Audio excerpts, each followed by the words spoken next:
Eu sou Síria, eu sou uma discípula de Jesus, num processo contínuo de restauração, contínuo mesmo, né? Eu tenho lutas ainda na área emocional, com depressão, ansiedade, inseguranças. Essa é a Síria, mas a Síria também é mãe de uma filha maravilhosa, Mariana.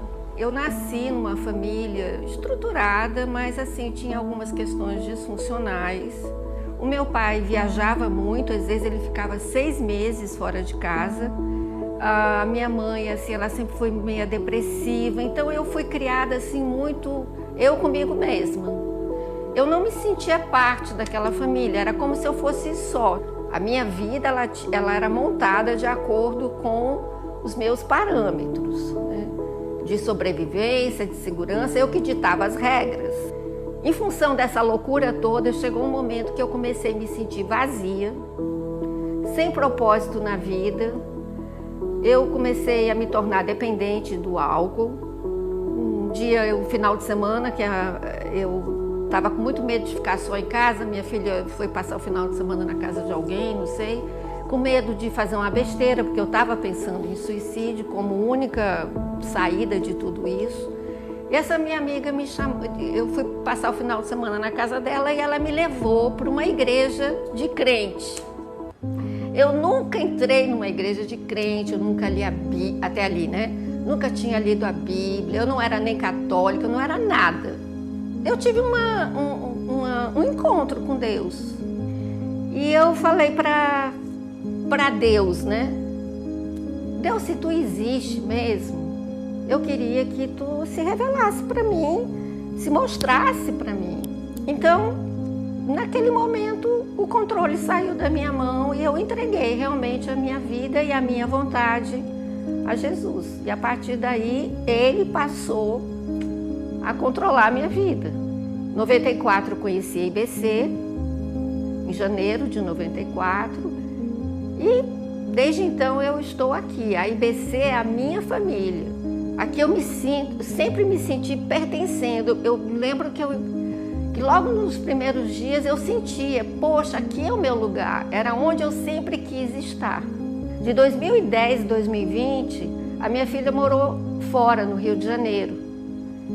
Ela foi fazer o mestrado, ela foi fazer o doutorado lá e terminou o doutorado e ficou por lá. Ela só veio para cá porque começou a pandemia. Então, esse tempo desses 10 anos, eu não sentia esse vazio, o vazio do ninho. A única pessoa, né, porque eu já não tenho mais nenhum familiar, a minha família hoje é ela. Eu fico imaginando como é que teria sido se eu não tivesse mergulhada nessa grande família cristã, né?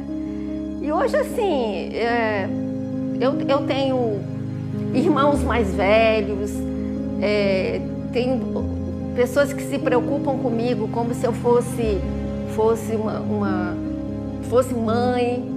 Em setembro do ano passado, eu fraturei o tornozelo. Eu liguei para uma das minhas amigas, para a Estela. Com 15 minutos, a Estela estava lá em casa.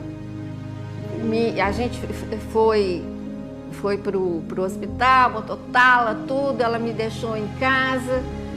No dia seguinte, isso foi domingo, segunda-feira, ela estava lá em casa de manhã com uma feira, um supermercado assim, com tudo que era guloseimas, frutas, mel, geleias, tudo diet, porque ela sabe que eu não posso, né, comer nada com açúcar, a única coisa que veio foi o mel. Iogurtes, bolos e biscoito. No dia de ir para o consultório médico para poder tirar a tala e isso aqui, como é que eu vou descer as 2 escadas, que eu moro no 2º andar e não tem elevador.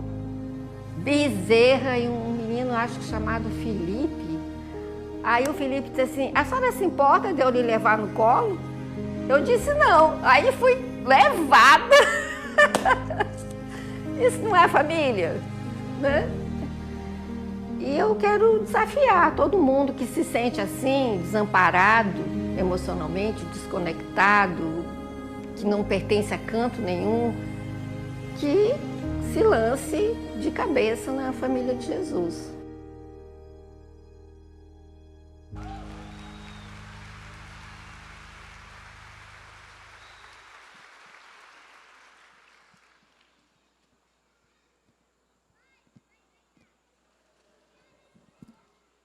Olá, continuo me chamando Armando, louvando a Deus pela família de Jesus, que me acolheu mais de 50 anos atrás, um jovem da Zona Norte, metido a revolucionário, tanta coisa, e eu fui acolhido com tanto amor, com tanto carinho, com tanto cuidado, a despeito até de ter uma família bem equilibrada.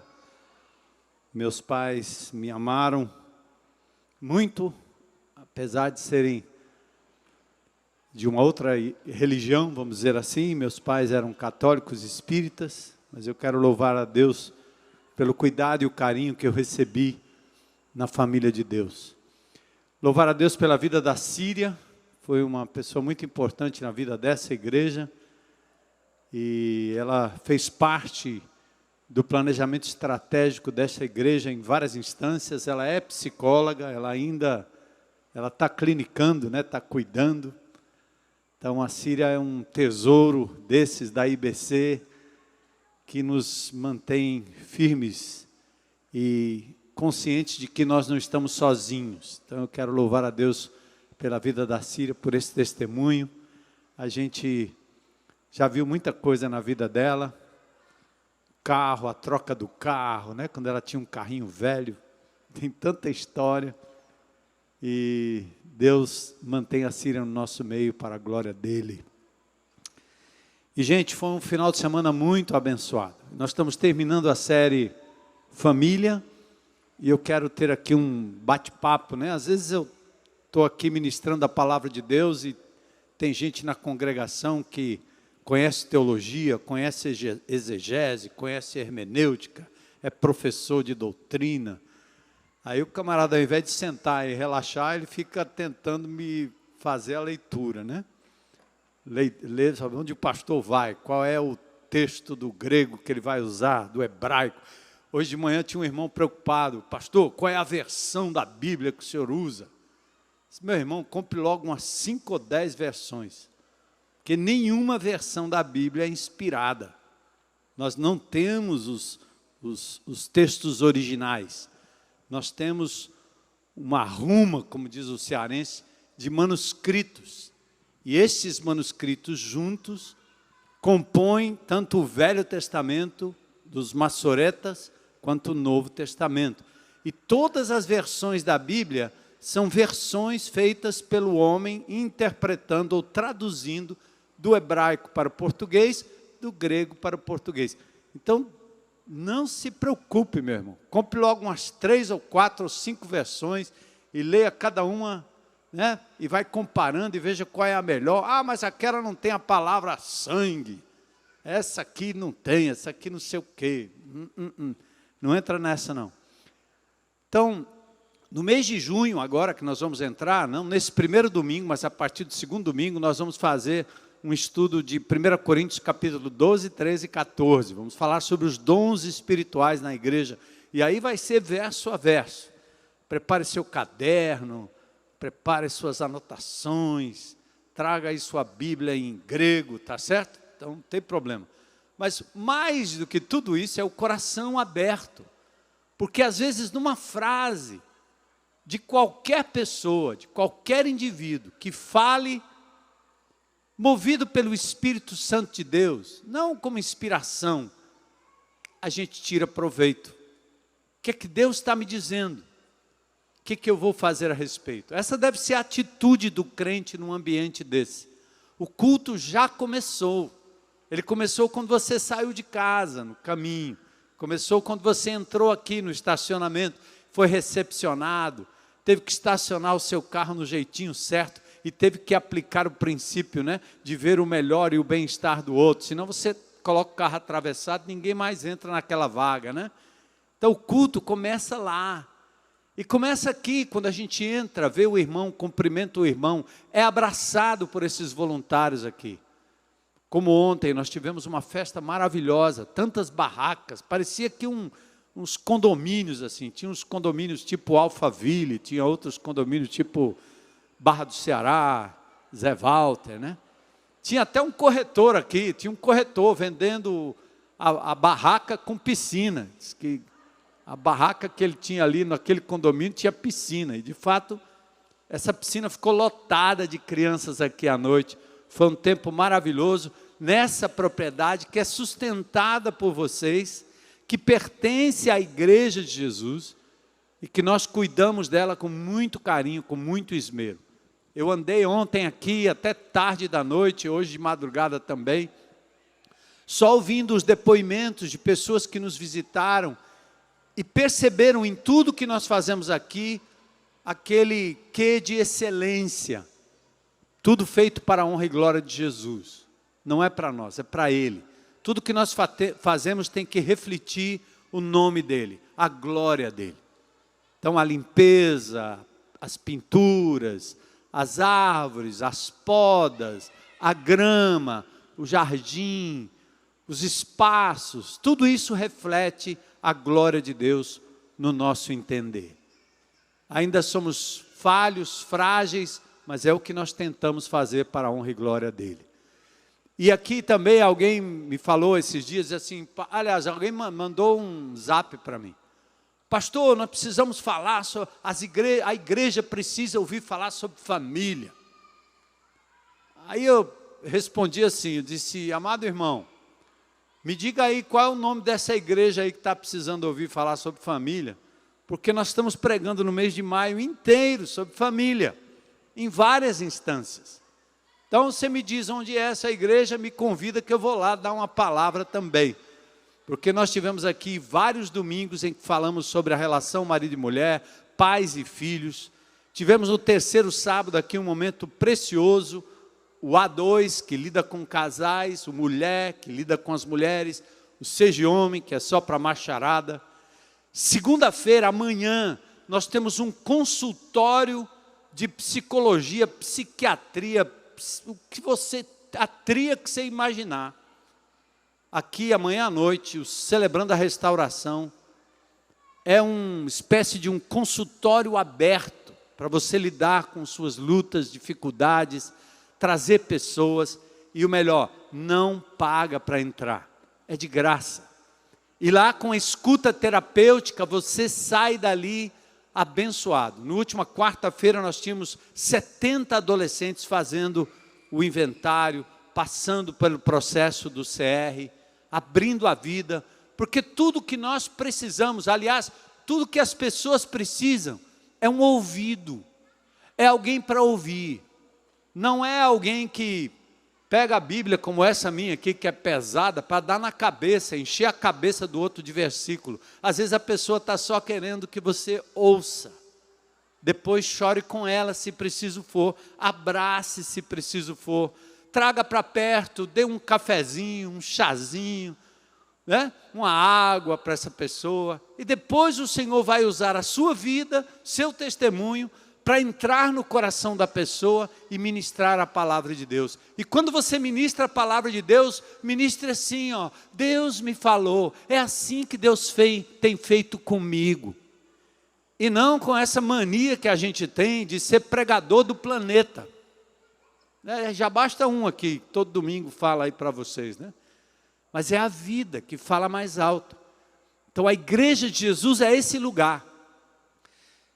Há anos atrás nós sonhamos com uma propriedade onde nós pudéssemos ter as famílias. Ontem quando eu andava aqui, eu estava chorando, rindo ao mesmo tempo. E encontrei alguns membros antigos que vinham falar comigo dizendo, pastor, é a realização do sonho. Eu disse, puxa vida, e eu não tenho nem tanta gente, mas imagina Moisés, né? Aquele povo todo atravessando em tendas, parando para dormir, depois seguindo. Foi muito lindo o que Deus fez aqui.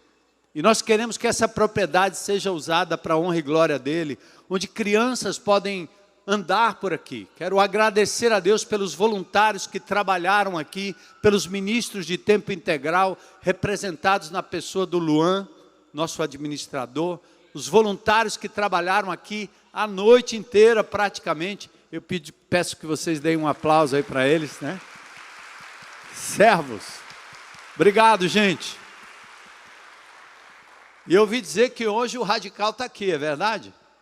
Cadê o pessoal do Radical? Adolescente aí. Estão aqui? Não, fugiram, aproveitaram, né? Não, estão aqui, pronto. Estão ali. Uhul! Aí, cara, beleza. Aí, tem mais aí? Vamos fazer assim. Quantos adolescentes tem aqui? Cadê? Ali tem. Pronto. Obrigado aí, Luizão. Você liberou o pessoal para estar com a gente hoje à noite. Então, o que eu quero fazer aqui é um desfecho dessa série Casa. Mostrar para vocês a importância que já mostramos da sua casa, do seu lar, da sua relação. E não estou falando aqui de casa arquitetura, não estou falando aqui de tijolos, não importa o tamanho da sua casa. Eu moro num apartamento de 50 metros quadrados, estou muito feliz, eu acho que até está grande. Só eu e minha esposa, as meninas foram embora, então é no máximo um sapato, comprei um outro esses dias, de R$ 99,00 para fazer um casamento, vai durar mais uns 15 anos o sapato, porque a minha esposa não deixou fazer o casamento com esse tênis preto aqui, que é muito bonito. Reduzimos a louça. A minha esposa faz um jantar para amigos com uma boca só de fogão, porque lá não pode ter fogão, não pode ter gás. E a gente foi reduzindo a louça. Por que eu quero 30 pratos, se só nós dois comemos? O máximo chega mais 3 ou 4. Você começa a olhar ao redor e ver, gente, quanta coisa que eu tenho que eu não preciso. Então nós começamos a embalar coisas e dar às pessoas.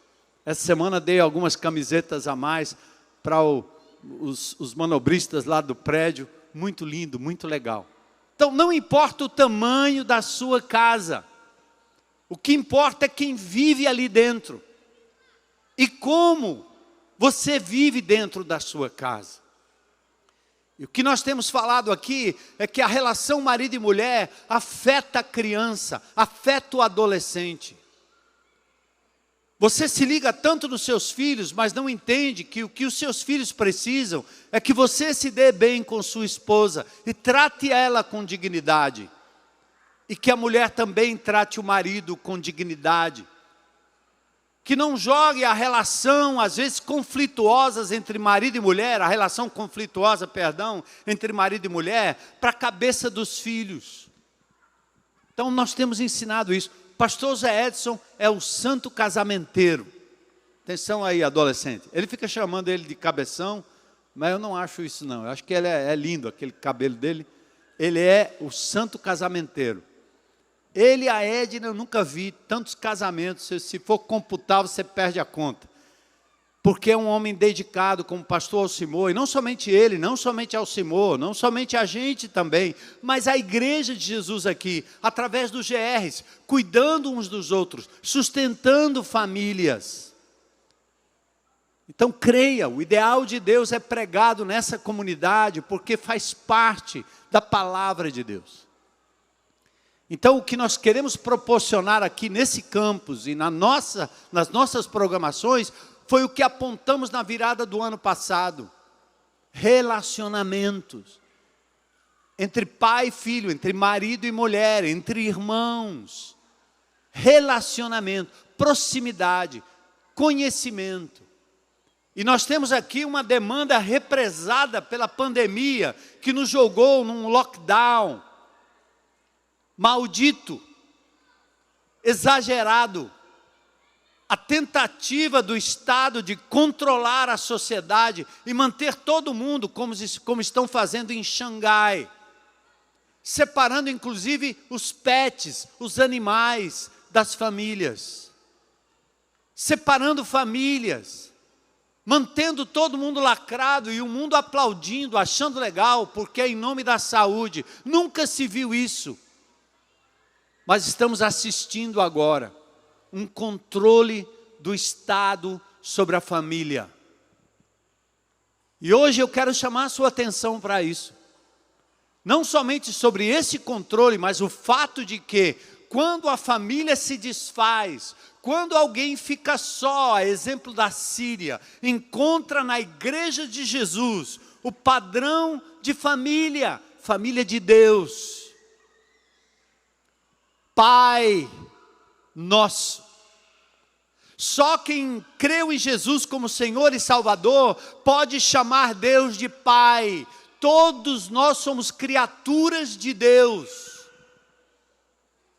Eu fui católico durante muito tempo. Aliás, eu sou católico, só não sou romano, mas sou católico, sou apostólico, só não sou romano. E durante muitos anos eu segui a doutrina de Roma. Quando sem nenhuma base bíblica, chama-se Deus de Pai de todo mundo. Não, Ele é o Criador de todos.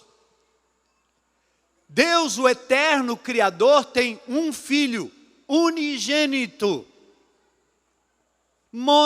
único da espécie, chama-se Jesus Cristo de Nazaré. A Trindade decidiu criar. A Trindade permitiu a queda e a desobediência da raça humana. E essa Trindade resolveu resgatar através da vinda de Jesus à terra. Porque ninguém podia pagar a dívida da humanidade perante Deus justo, senão um outro homem, um legítimo homem, alguém da raça humana, que não tivesse sobre si a condenação do pecado. Jesus era esse.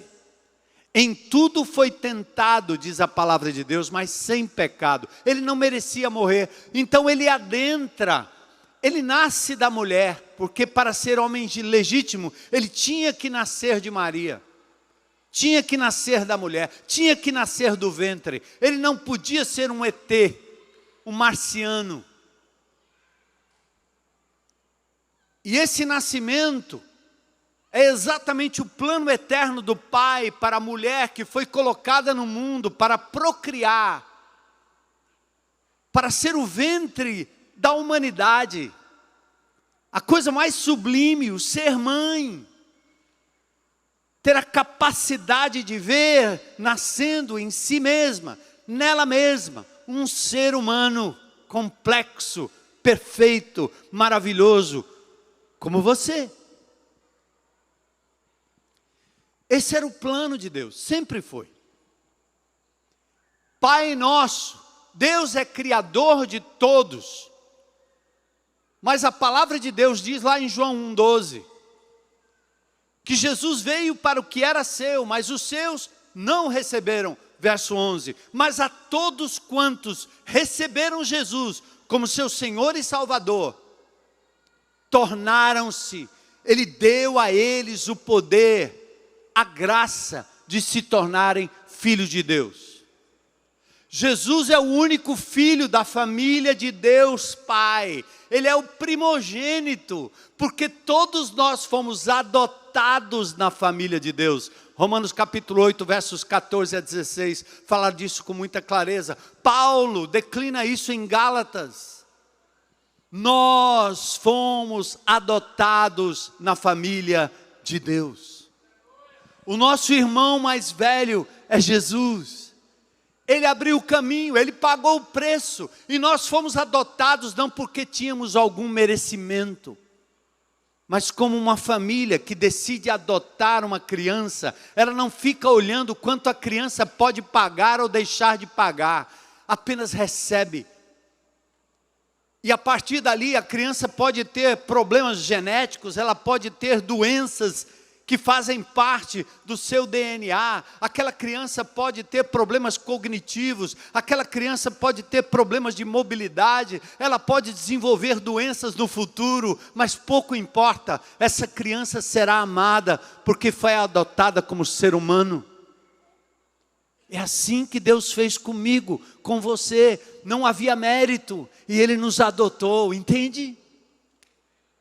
Por isso o Espírito de Deus identifica com o nosso espírito que nós somos filhos de Deus. E por isso nós podemos dizer, Abba, Pai. Então o Pai Nosso não é oração para qualquer um, é uma oração para a família de Deus. É uma oração que só pode ser ouvida pelo Eterno, porque você tem Jesus. Por isso que, invariavelmente, ao final das nossas orações, nós fazemos o quê? Oramos em nome de? Porque Ele é o meio, Ele é a senha, o Wi-Fi não conecta. Se você não tiver, o quê? Tem gente perguntando, qual é a senha daqui, pastor? Eu não sei. Qual é a senha para se conectar com o Criador e tornar-se filho por adoção? A senha é? Jesus Cristo. Isso, cara, você sabe. Vou perguntar de novo. Qual é a senha para conectar com o Pai? A senha é? Rapaz. Agora você está falando aqui, tá? A senha para conectar a gente a Deus lá no céu. Qual é a senha? Jesus. Jesus.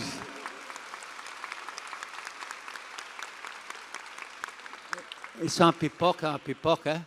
É uma pipoca, é? Ah, tá. Esse aí eu não como. Obrigado. A criança sabe. Qual é a senha? Jesus diz, ninguém vem ao Pai senão por mim. Ele diz, eu sou o caminho, a verdade e a vida. Ninguém vem ao Pai senão por mim. Eu estava explicando isso esses dias para o homem, o manobrista lá do meu prédio. O evangelho é simples. Quem dificulta são os sacerdotes, os pastores, as igrejas, a religião. Nós complicamos. O evangelho é simples e é gratuito.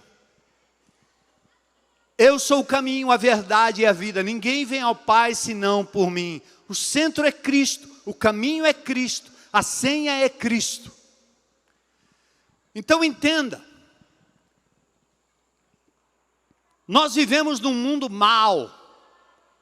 O que está acontecendo ao nosso redor é algo inacreditável. Mas quem conhece a palavra de Deus sabe exatamente o que está acontecendo. O livro do Apocalipse está em pleno cumprimento. As profecias estão se cumprindo. O mundo está agora, mais do que nunca, se ajustando para a revelação de Cristo Jesus, buscando sua família, buscando a sua igreja, buscando a sua casa. Os cavaleiros do Apocalipse, os 4 do capítulo 6 de Apocalipse, estão prestes a entrar, prestes a começar. O palco está preparado. É como uma festa. O bolo está preparado, os doces estão preparados para que o anticristo se manifeste. E nesses dias, numa pequena cidade da Suécia, em Davos, o mundo estava reunido para esperar todos os grandes homens poderosos do mundo, para nesse fórum econômico mundial falar sobre a Agenda 2030. O mundo está sendo preparado para a vinda do anticristo. E essa história de uma nova ordem mundial, de um governo único, parecia uma coisa do Apocalipse que ainda estava distante, o anticristo. Aquele que virá para primeiramente estabelecer paz por 3 anos e meio durante a tribulação. Parecia uma coisa de negacionista, de terraplanista, de alienados, de crentes que não entendiam direito nem do que estavam falando. E éramos ridicularizados. Até que a ONU e o Fórum Econômico Mundial através do senhor Klaus Schwab, George Soros, Bill Gates, os homens mais ricos do mundo, mais poderosos do mundo, estão se reunindo para falar da Agenda 2030. E essa Agenda 2030 fala sobre saúde sexual e reprodutiva, uma forma de maquiar o verdadeiro sentido da pauta, que é aborto. A legalização indiscriminada do aborto. Vamos controlar, sim, vamos ter sexo à vontade com quem você quiser. Libertando as pessoas dessa amarra de respeito entre o adulto e a criança. Assim, todos podem engravidar a qualquer momento, se não conseguirem prevenir com 10 anos, com 11 anos, com 12 anos, vale tudo. Mas se gerar, aborta. Porque para a saúde do planeta, para o controle da população, estes homens estão pensando, sim, em diminuir a população, reduzir a população, em nome da subsistência do planeta, numa espécie de economia sustentável. Eles querem a eliminação da vida antes da concepção. A agenda fala de ideologia de gênero, que aparece no documento apenas como políticas de gênero. Eles falam de feminismo, que aparece com o eufemismo de empoderamento feminino. O aborto e a intervenção do Estado na economia, na família, na vida das pessoas, na igreja, no controle, como Xi Jinping está fazendo agora, irmãos, lá na China. Qualquer pessoa que postar nas redes sociais qualquer coisa relacionada ao Evangelho de Jesus será presa. Porque o Estado vai controlar. E o que começou lá vai chegar aqui. Se conseguirmos resistir como talvez o maior país cristão da humanidade, amém. Mas se não conseguirmos, entraremos rapidinho no preâmbulo da tribulação com perseguição e sofrimento. Porque o que eles mais querem agora, e com essa agenda da saúde, é controlar a vida das pessoas. Saberão exatamente onde você vai, de onde você saiu, o que você fez, que vacina você tomou ou deixou de tomar. Você não entra, você não sai, você não compra, você não deposita e nem saca, porque o Estado está tomando conta da nossa vida, da nossa casa, da nossa família. Atentem. Mas eu quero falar de casa, eu quero falar do corpo, eu quero falar da igreja de Jesus, como casa de Deus, agência do reino de Deus. Esses dias assisti um filme, que eu não sou nem um cinéfilo, aliás, nem um fã de filme, porque eu durmo nos primeiros 5 minutos. Mas assisti um filme da Primeira Guerra Mundial, 1917. É um filme de guerra, de suspense, escrito e produzido por Sam Mendes, que colocou no filme uma história contada talvez por um avô, um bisavô dele. A história é da Primeira Guerra Mundial, onde 2 jovens saem da trincheira. A trincheira é aquele buraco na terra que lhe defende das balas que graçam o horizonte, que passam pela superfície, que atinge pessoas. E quando você pula na trincheira, você está protegido, aparentemente. Os chamados bunkers, trincheiras.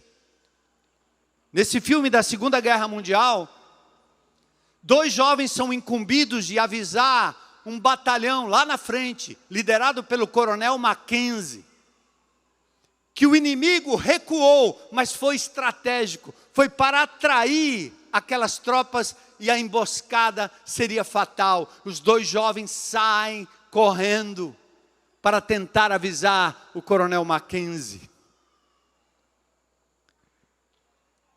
Quando eles vão pelo caminho, balas, morteiros, se escondem de um lado, se escondem do outro.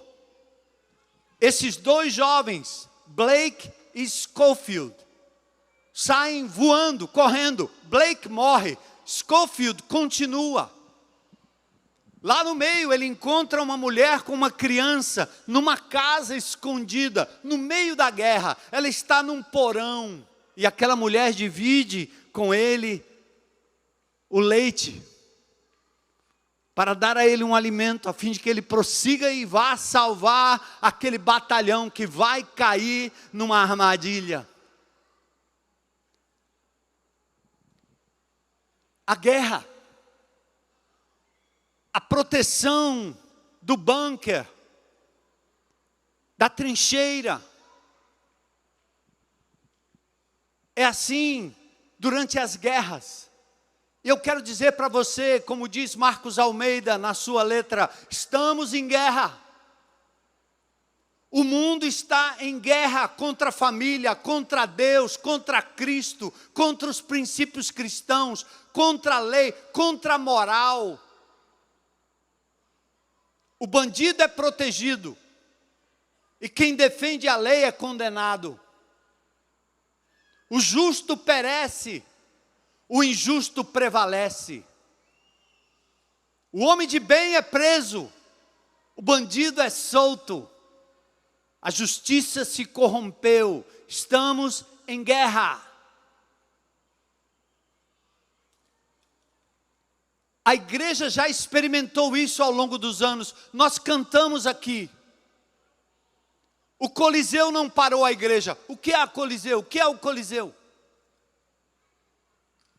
O Coliseu é a Praça do Ferreira, que talvez não vai demorar muito para alguns de nós sermos presos por pregarmos a palavra de Deus, levados para a praça, para sermos ali numa grande arena, comido, mortos, paredão. Os primeiros cristãos, quando pregavam o evangelho, primeiro, Nero transformou muitos crentes em Cristo Jesus em tochas humanas, para poder então iluminar a entrada do palácio. Os crentes foram levados para o Coliseu Romano, está lá, você pode visitar, você pode ver o Coliseu Romano, onde os animais eram soltos para entreter as pessoas que aplaudiam os cristãos sendo devorados pelos leões. A igreja primitiva viveu sob a opressão do Império Romano. Mas para você, jovenzinho, para você que sabe um pouco de história, o Império Romano cai no século IV. O Império Romano se acaba no século IV. Século V nós começamos com o Império Otomano. Roma imperial cai. Nabucodonosor, na época em que oprimiu o povo de Deus, a Babilônia caiu, o Império Medo-Persa assumiu o controle, depois os assírios, depois os gregos, depois os romanos. A igreja foi perseguida, mas o Império Romano caiu e a igreja prevaleceu. História.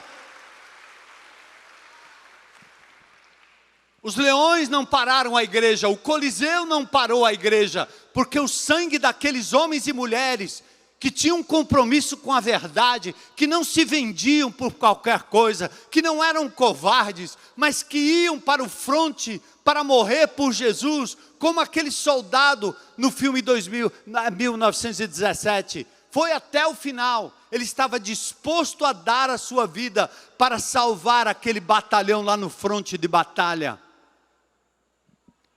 O sangue daqueles irmãos, assistam o filme O Apóstolo Paulo e você vai ver, a igreja escondida.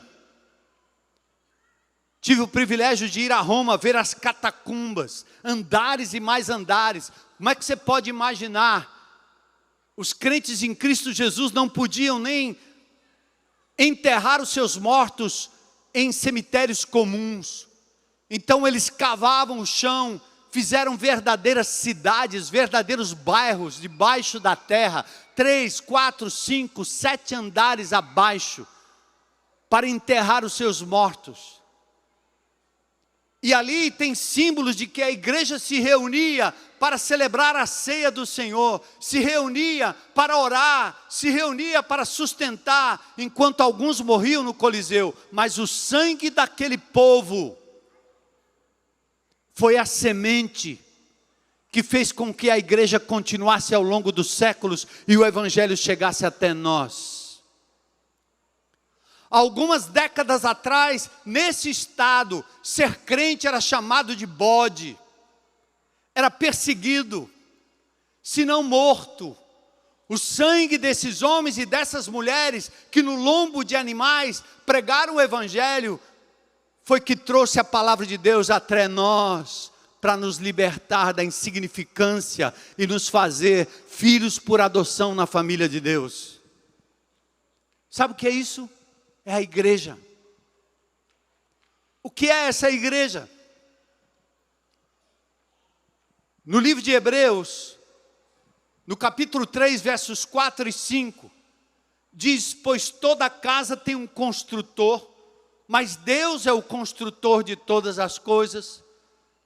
Por certo, Moisés foi fiel como servo na casa de Deus. Seu trabalho ilustrou verdades que seriam mais tarde reveladas. Mas Cristo, como o quê? Como filho. Ele é responsável por toda a casa de quem? De Deus. Leia comigo. E nós somos a casa de Deus. Está entendendo, irmão? Sai do seu reduto familiar. Entenda o que é a igreja. Isso aqui não é um clube. Isso aqui não é um clube social. Isso aqui não é um lugar para você se sentir bem. Quando a gente tem um evento como esse, ou até em pequenos eventos, pessoas se tornam mais clientes do que servos. Exigem, tratam mal quem se voluntaria. Eu recebo várias reclamações, dizendo: pastor, o senhor não entende como me trataram ali, no estacionamento, na entrada, na saída, na cantina.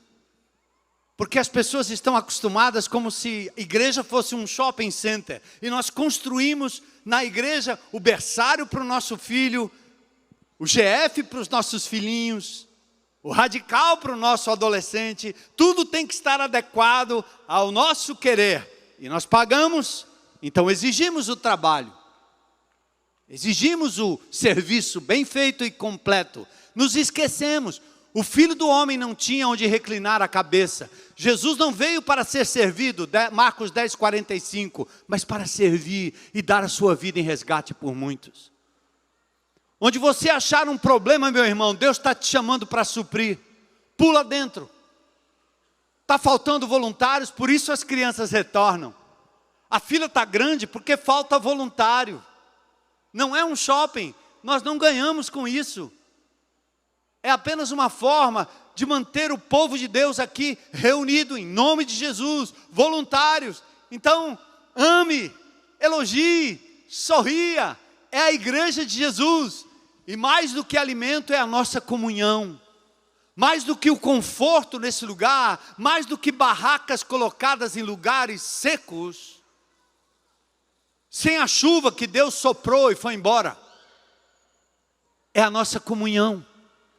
É o nosso contato, é o pai com o filho brincando, é a pausa da internet, do celular, para fazer aquilo que alguns raramente fazem. Eu cruzei com vários homens aqui, várias mulheres dizendo: pastor, era o grande sonho do meu filho e da minha filha, eu já fiz cabaninha em casa, mas eu nunca imaginei que eu ia um dia estar debaixo de uma barraca com meu filho, minha filha, era tudo que ela queria.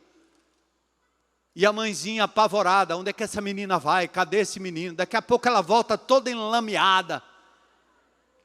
E a mãe: Porque a sociedade está fazendo isso, põe sapato em todo canto, ninguém pisa no chão.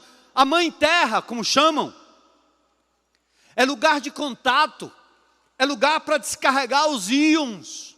Quando você não descarrega no chão porque não põe o pé no chão, você descarrega no outro a sua carga estática, elétrica, doente.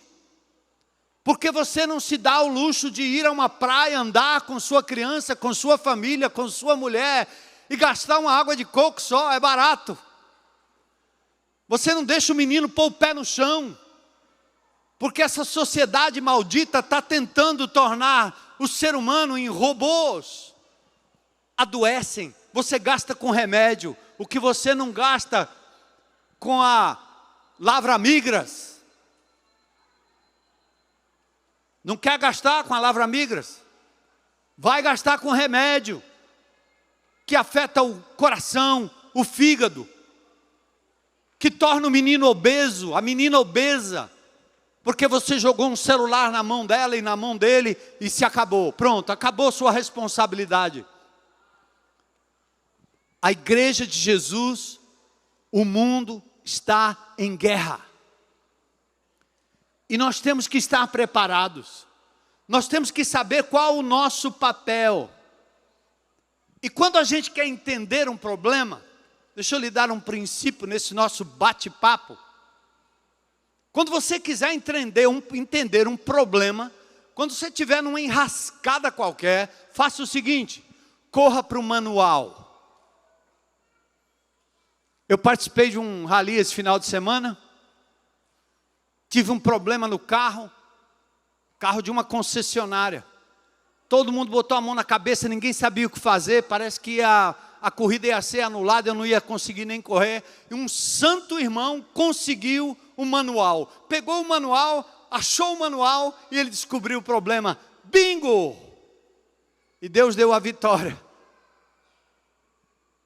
Então você tem um problema na sua vida, não olhe para o problema, a solução não vem do problema. Seu problema é o outro, não olhe para o outro. Seu problema é financeiro, não olhe para aquilo ali. Volta para trás, volta para a origem, volta para o Gênesis, volta para Deus.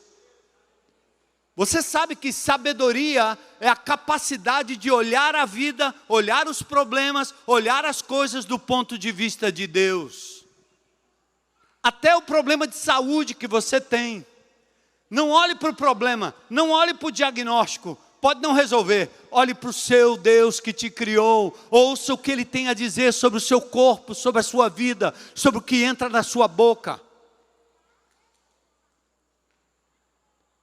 O que é cuidar do templo do Espírito? E aí você entra numa dieta, você faz o que tem que fazer, mas faz para a glória dEle, não porque você foi acuado por um exame que está dizendo que se você não fizer, morre. Volta.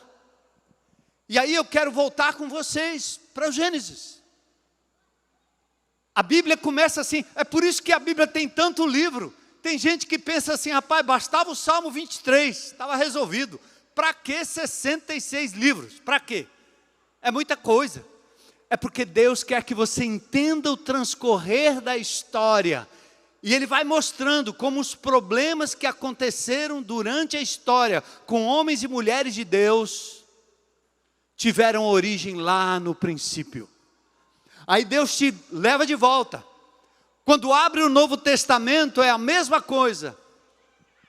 No princípio era o Verbo, e o Verbo estava com Deus, e o Verbo era Deus. Abre o Novo Testamento, abre o Evangelho de João, explicando para você, volta para o princípio. Então o que é que tem em Gênesis? No princípio, criou Deus os céus e a terra. Olha para essa galáxia. Eu já tive num encontro com ufólogos, os indivíduos que acham que tem disco voador voando para todo canto. Que tem ET em todo canto. E eles não têm explicação como é que uma galáxia, como é que galáxias, como é que quasares, como é esse universo tão grande não se encontrou ninguém ainda. E por que nesse universo tão extenso, Deus fez algo chamado terra? Ele cria a terra, cria a natureza. O apóstolo Paulo em Romanos capítulo 1, diz que a glória de Deus, os atributos invisíveis de Deus, podem ser vistos pelas coisas criadas.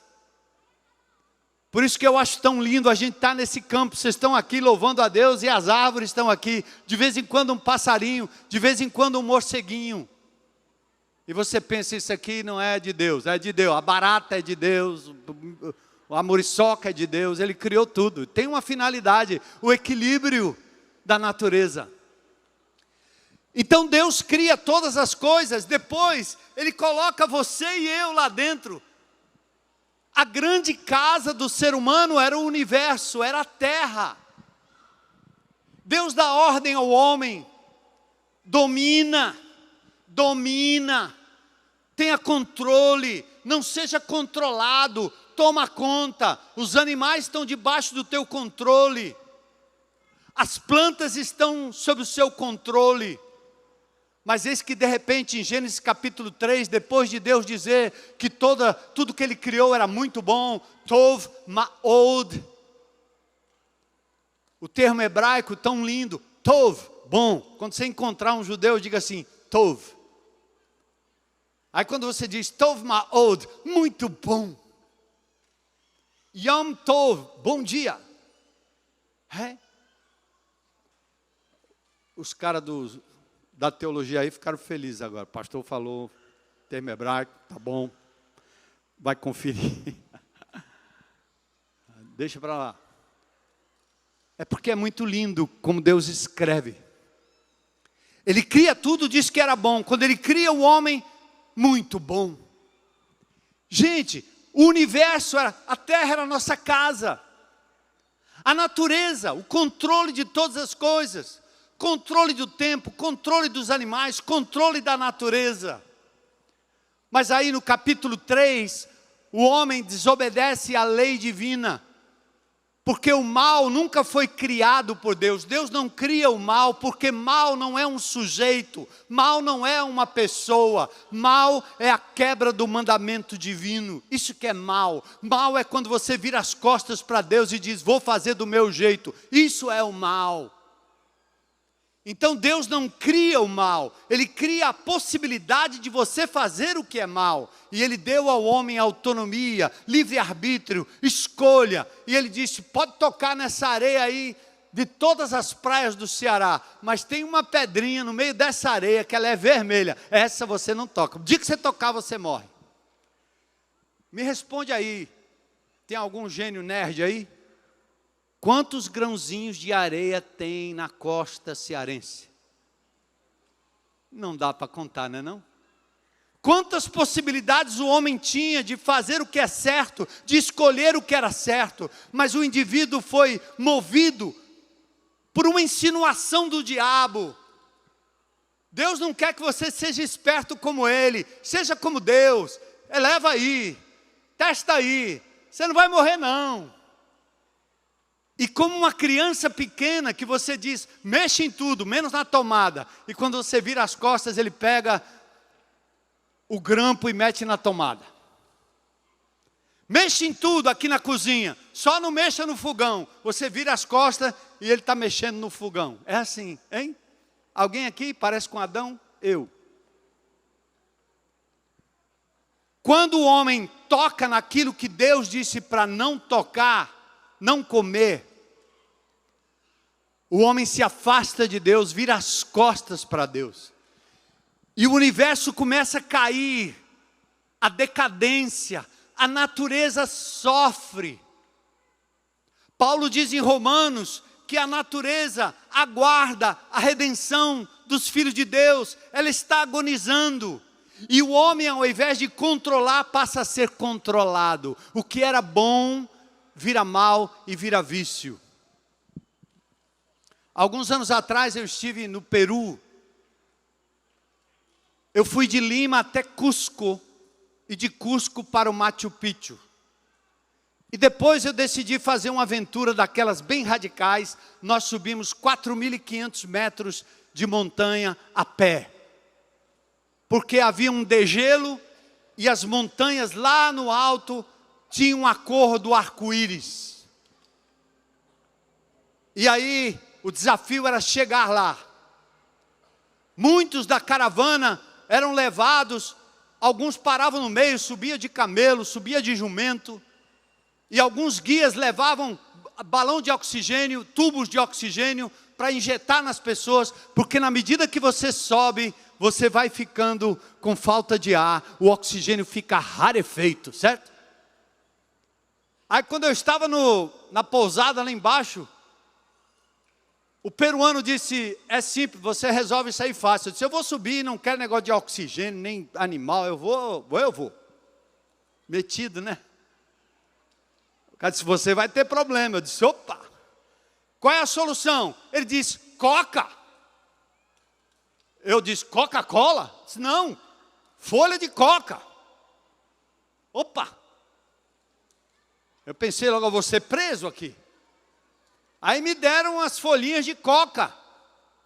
Eu disse, mastiga isso aí. Eu disse, ora, eu quero não só mastigar, como vou levar no bolso. Aí mastiguei a folhinha de coca. Aliás, lá tem chá de coca, como tem chá de erva cidreira aqui, chá mate, certo?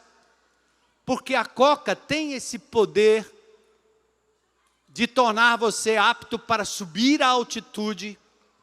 Olha como Deus é maravilhoso, né? Faz uma plantação dessa num lugar exatamente onde a altitude é o local onde as pessoas vão sobreviver.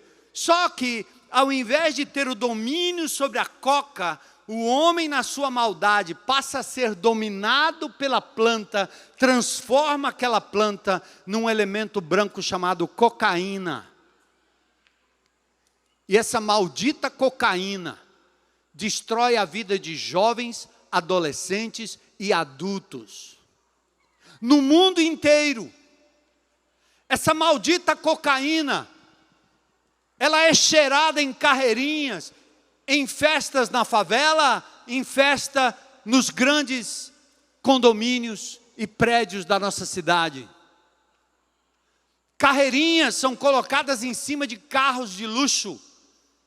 E essas festas de arromba, essas festas da noite, combinadas na internet, são regadas de drogas, anfetaminas e cocaína. E para baratear, constrói o crack. E agora tem uma outra pior ainda. Olha o que aconteceu com a raça humana. Perdemos o domínio. Usamos o que era bom para o mal. Deus faz o sexo para que numa relação marido e mulher possa haver procriação. Que coisa linda ser mãe, como Maria, que gerou Jesus no seu ventre. Que milagre, mulheres. Eu não existiria se não fosse a minha mamãe. Mas o homem faz do sexo não algo que ele domina, que ele controla, que é para o bem, mas ele passa a ser controlado por aquilo. E ele vai querer, como um indivíduo tarado, maluco, viver como pedófilo, explorando crianças. Não passa uma mulher na rua sem que ele realmente possa não só desejar, mas assediar. Esse indivíduo usa a internet na pornografia. E o seu relacionamento natural entre a sua esposa e ele, no leito conjugal, vira uma desgraça, porque aquela mulher é obrigada a fazer coisas que só na pornografia da internet é possível. Eu lido em aconselhamento com casais de homens que obrigam mulheres a fazerem sexo pela internet. Não sei nem como é isso. Perdemos o domínio. Assim está o mundo. Aí o que aconteceu? Quando o homem é expulso do jardim, da casa de Deus, no lugar onde ele leva a sua noiva, leva para o jardim, cantamos aqui. O homem agora vai viver em clãs, debaixo de tenda, nas suas casas. E ali ele invoca o nome de Deus, e há uma proteção na família. Você é o sacerdote da sua casa, homem. Você é a sacerdotisa da sua casa, mulher. E agora você está ali na sua casa, a família patriarcal, a família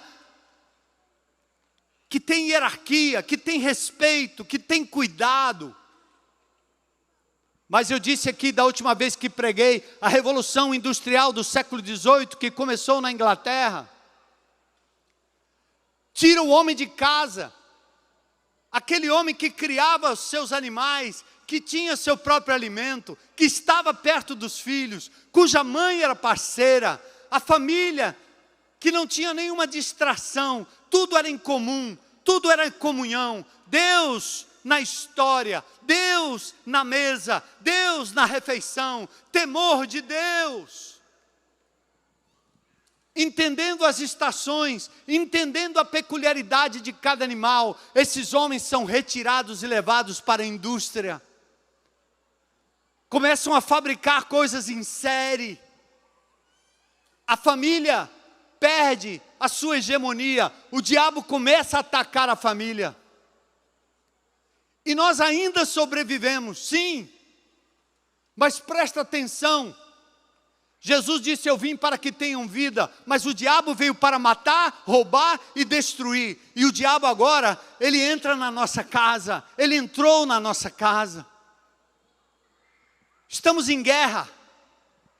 E lá dentro da sua casa, a TV, o rádio, eu sou da época do rádio, só rádio. Depois a TV, os tubos, as novelas entrando. E você dando espaço. A TV é a coisa mais importante.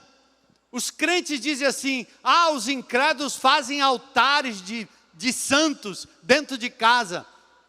Mas eles se esquecem que a TV é um altar. Ela não só entra em casa, ela entra no quarto. Tem homem que não dorme se não assistir TV, ou aquele barulho, psh, quando sai do ar. Agora não sai mais. Antigamente a gente via aquele índio dentro de um alvo. A novela entrou e começou a fazer a cabeça da família, a cabeça dos homens, a cabeça das mulheres.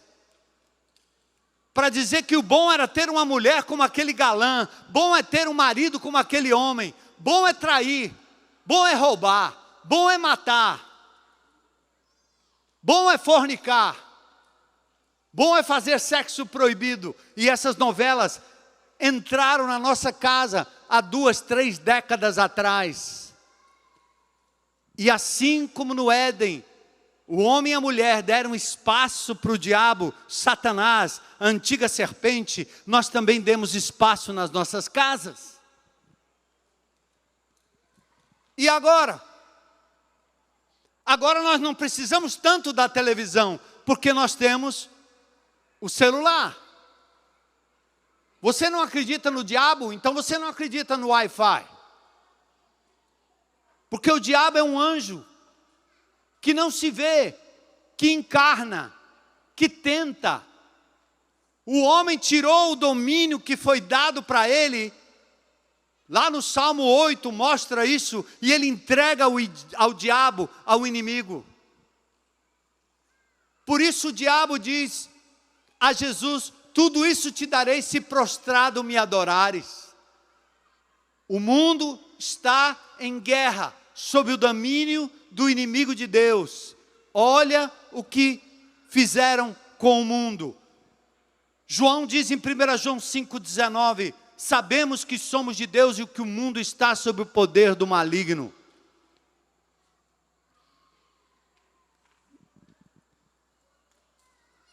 A igreja é o reduto, é a família. Volte para casa em nome de Jesus e veja onde o diabo entrou. Antigamente nós olhávamos para quadros, bonecos, e diziam, isso aí é o demônio, tira, exorciza. Agora você precisa olhar para isso aqui, ó. As ondas estão entrando. O diabo está dominando a cabeça do nosso povo, nos fazendo ter medo. O Estado entrou para dizer como você tem que fazer com seus filhos. Entrou para dizer como deve ser a relação com a mulher. Atentem, voltem para casa em nome de Jesus. Em nome de Jesus. porque o nome de Jesus é um nome acima de todo nome. Exorcizem a sua casa, seus aparelhos, suas prioridades. E eu encerro. Pode subir aí o pessoal.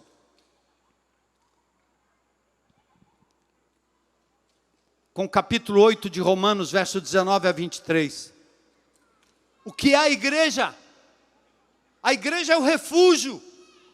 A igreja é a trincheira, a igreja é o bunker, a igreja é o lugar de onde nós saímos do mundo para dentro, somos chamados para dentro de uma família. A ardente expectativa da criação está aguardando a revelação dos filhos de Deus. Cadê é a igreja? Pois a criação está sujeita à vaidade, não voluntariamente, mas por causa daquele que a sujeitou, na esperança de que a própria criação será redimida do cativeiro da corrupção, para a liberdade da glória dos filhos de Deus. Olha aí, os filhos de Deus. Sabemos que toda a criação a um só tempo geme e suporta angústias até agora, e não somente ela, mas também nós, que temos as primícias do Espírito, igualmente gememos em nosso íntimo, aguardando o quê? A adoção de filhos. As árvores, os animais estão clamando para o momento em que a igreja será arrebatada e o Apocalipse entre e essa igreja retorne com Cristo para triunfar sobre tudo e sobre todos. É a igreja, você faz parte dela, você foi adotado, não é um clube, é um reduto onde as pessoas encontram paz, amor, cura, restauração. Se o meu pai e minha mãe me abandonarem, o Senhor me acolherá. Salmo 27, 10. Ele é pai dos órfãos e das viúvas. É aqui que quem não tem família, recebe a família, ou é recebido na família.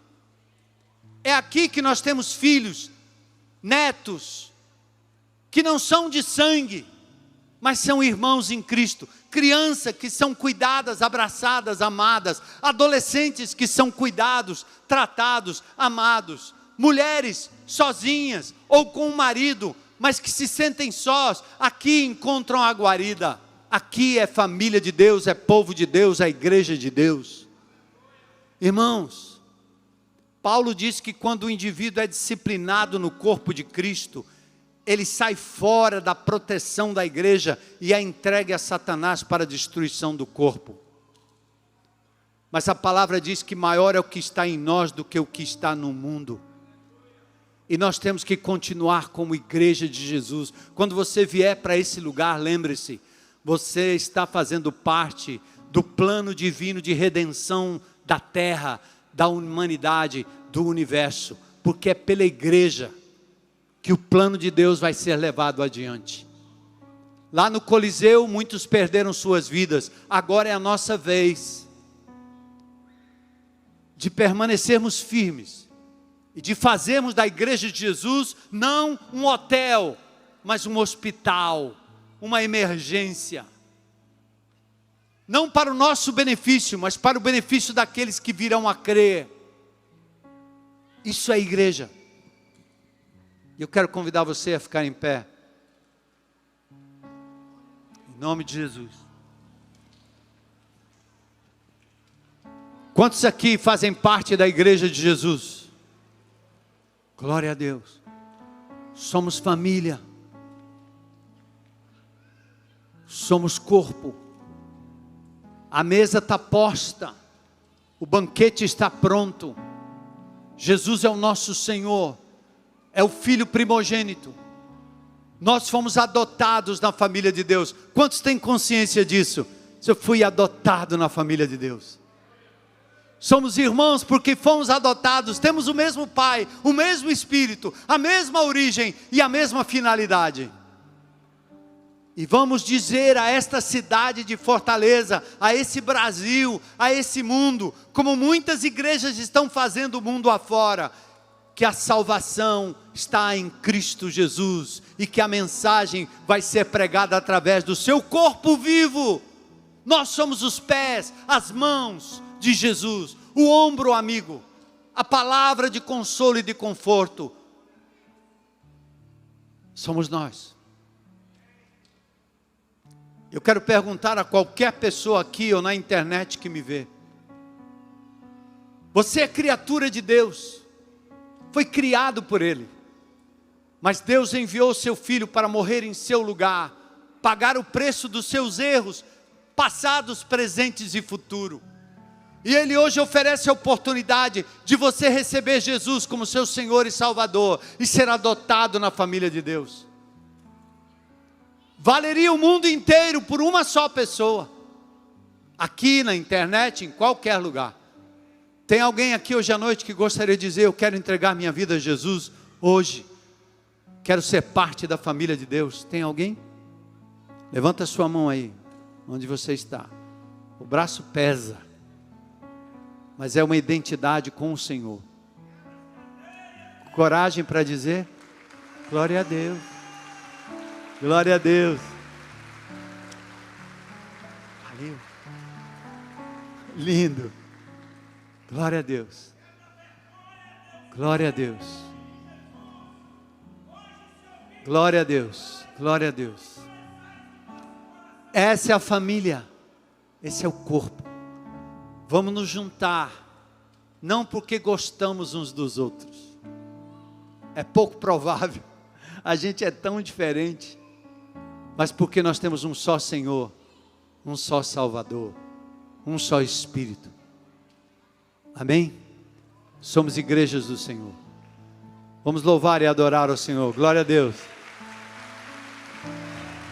Se tem mais alguém aqui, coragem para vir aqui à frente, como esse amado, Deus te abençoe, cara. Glória a Deus, é um novo começo, é um novo nascimento. Glória a Deus. Vamos louvar juntos.